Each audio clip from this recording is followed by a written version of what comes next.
mu woo noonu d'abord ci niveau yi yow lan noonu ñan la si gën a marqué parce que y a le joueur du Barça Michael Faye ñëw na ñoom Sangaté ñëw na Rasoul ñëw nañ le jeune de Génération Foot également ñëw na yow lan nga mën a wax si ñi nga ñëwoon si ñi mu woo noonu si parmi les niveaux kan moo la si gën a attiré sa attention si ñi mu woo noonu.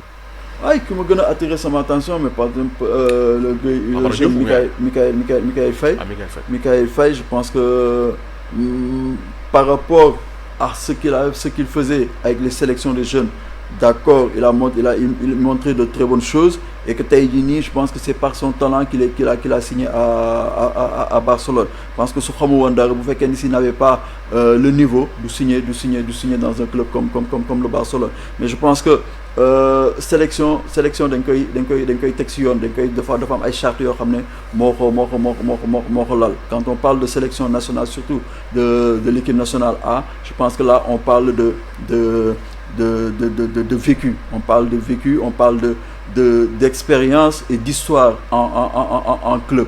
Je pense qu'aujourd'hui, quand on prend un jeune comme Michael Faye qui a 0 match avec l'équipe première de Barcelone, là on se pose des questions. Je pense que Aliou Monsi Papam, dans tous ses discours, il parlait de régularité, il parlait de compétitivité. Et que Taïdini, quand tu prends des joueurs, que peut-être que il faut pour avoir un aperçu pour ramener que peut-être là je suis d'accord, mais quand certains pensent que ce joueur peut être titulaire dès maintenant dans l'équipe nationale A, je pense que c'est manquer déjà de respect aux anciens comme Khalidou Koulibaly, comme Niakhaté, comme Abdoulaye Seck. Je pense que c'est manquer de respect à ces gens qui ont beaucoup fait pour l'équipe nationale. Je pense que là, peut-être que c'est une convocation juste pour Gosby imprégner ou connaître la vie de la tanière et ça lui permettra de progresser, de franchir des paliers. Là, je suis d'accord. Mais quand certains pensent que ce gosse peut venir jouer, être titulaire dans cette équipe, c'est surtout manquer de respect aux autres. Et là, ça peut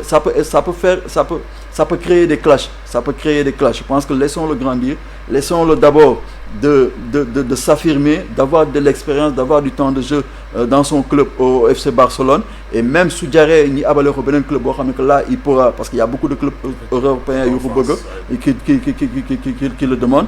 Je pense que là, laissons-le grandir. Il ne faut pas le faire brûler les étapes. Et je pense que quand j'entends aussi le discours avec Amara Diouf, c'est la même chose. C'est la même chose. Je pense qu'Amara, il n'a même pas encore rien fait dans le championnat local.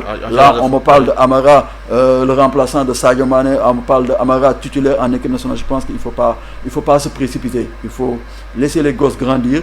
C'est sûr qu'un jour, peut-être que, on ne sait jamais, peut-être que demain, ou alors mardi contre le Bénin, allez au Dougal, et qu'il explose aussi. C'est le football qui est ainsi. Mais il ne faut pas forcer ces gosses, de l'eau, Dougal, c'est un bopi, gosses, di jël l'eau, di véhiculer, di maggar mom nek mu nek sen bi bopi. Et ça peut, s'ils sont pas bien entourés, s'ils sont pas bien conseillés, groupe di dirante mbaga anciens et là c'est pas bon.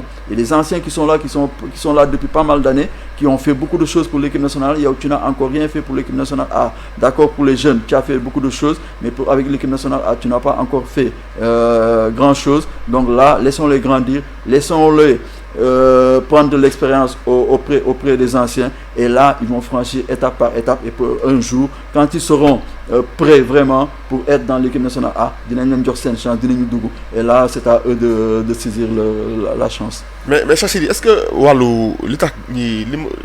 le fait que également que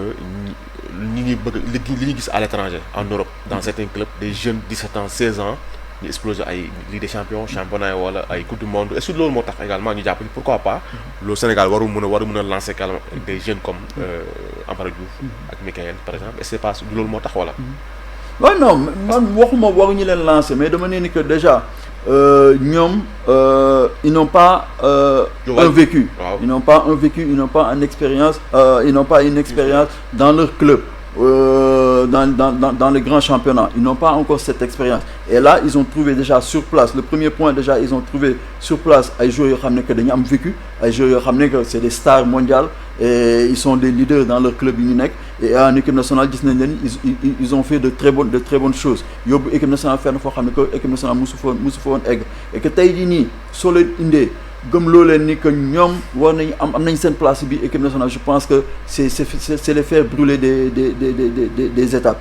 Il faudrait que ñi bàyyi leen ñi màgg et là ils vont venir, ils vont faire des piges ñëw dugg def ay regroupement avec l'équipe màgg ñoom di màgg aux côtés des anciens ñi leen di jox ay conseils ñi jéem a progresser. Ce qui est sûr, c'est que un jour dinañ am peut-être des blessés, bien des suspendus, des joueurs même qui sont en méforme, et là peut-être que l'entraîneur peut les utiliser peut-être 15 minutes 20 minutes, et là ils vont progresser. Par exemple Lamine Camara, il n'a pas ñëw jékki-jékki nekk titulaire dans l'équipe nationale. On a vu quelques matchs yoo xam ne dugg na sax 10 minutes 5 minutes 15 minutes comme ça muy màgg di dem nànk ba mu jógee fii dafa jóge championnat local dem Metz dafa dem, il s'est imposé dafa ñëw automatiquement il a été titulaire ñëw commencé di màgg, et là il a pris de l'expérience, il a pris de la confiance mu ñëw équipe nationale ñu koy dugal ay 15 minutes di ko defloo ay pige ba mu nekk titulaire ñëw démarrer Coupe d'Afrique bi.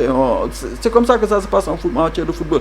Tu peux avoir 16 ans, tu peux avoir 17 ans et briller au niveau, mais il faut pas que ñi gëmloo leen ni que c'est par force.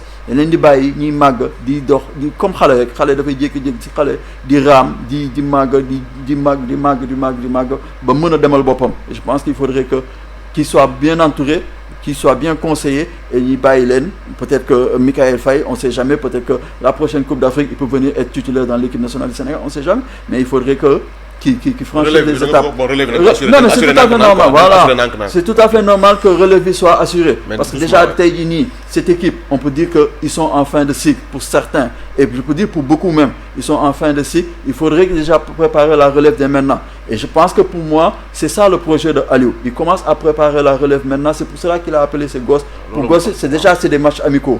Là, il y a moins de pression. Là, de Indi, pour gosses, c'est déjà imprégné aussi la vie du groupe, l'atmosphère tanière, la vie du groupe, et que gosses ñëw di màgg na xam ne que suba si suñu leen soxloo boobaa dinañ xam ne que ñii ils sont prêts, parce que ñii depuis pas mal de temps ils ont grandi avec l'équipe. Ils étaient là à tous les regroupements, ñii ñëw et di xool di jàng. En match ils étaient pas là, ñi di jël teg leen ci kaw tribune ñii jàng di xool et entouré de ces anciens yi di leen conseiller. Et là aussi en club ils vont essayer d'avoir du temps de jeu et progresser, et le jour boo xam ne soxla nañ leen dugal leen ci biir équipe, là ils seront prêts.